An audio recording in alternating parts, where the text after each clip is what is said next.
Hi, ഞാനിപ്പോൾ നിൽക്കുന്നതെന്ന് പറഞ്ഞിട്ടുണ്ടെങ്കിൽ പാലസ് റോഡിലാണ് കേട്ടോ. പാലസ് റോഡിലെന്ന് പറഞ്ഞിട്ടുണ്ടെങ്കിൽ നമ്മൾ 11 ദിവസമായിട്ടുണ്ട് ഒരു കംപ്ലൈൻറ്റ് ചെയ്തിട്ട് വാട്ടർ അതോറിറ്റിയിലാണ് 1916 വിളിച്ചിട്ട് നമ്മളൊരു കംപ്ലൈൻറ്റ് ചെയ്തിട്ടുണ്ട്. റോഷി അഗസ്റ്റിൻ എന്ന് പറയുന്ന ഒരു മന്ത്രിയുടെ കീഴിൽ വരുന്ന ഡിപ്പാർട്ട്മെൻറ്റാണ് വാട്ടർ അതോറിറ്റി. ഇവിടെ നോക്കുകയാണെങ്കിൽ വാട്ടർ ലീക്കേജ് ആണ്.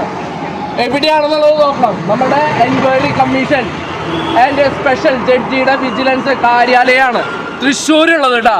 അപ്പോൾ അവർ നിരന്തരമായി പോയിക്കൊണ്ടിരിക്കുന്ന ഒരു റോട്ടിലാണ് ഈ വാട്ടർ ലീക്കേജ് ഉള്ളത്. നമ്മൾ വാട്ടർ അതോറിറ്റിയിൽ കംപ്ലൈൻറ്റ് ചെയ്തിട്ട് 11 ദിവസമായിട്ടും ഈ കംപ്ലൈൻറ്റ് പരിഹരിച്ചിട്ടില്ല. റോഷി അഗസ്റ്റിൻ എന്ന് പറയുന്ന ഒരു മന്ത്രിയുടെ കീഴിൽ ഇങ്ങനെയുള്ള ഒരു കസ്റ്റമർ കെയർ സെക്ഷൻ വെച്ചിട്ടുണ്ടെങ്കിൽ അതിന് പ്രോപ്പറായിട്ട് റെസ്പോൺസ് ചെയ്യാൻ തയ്യാറാവണം.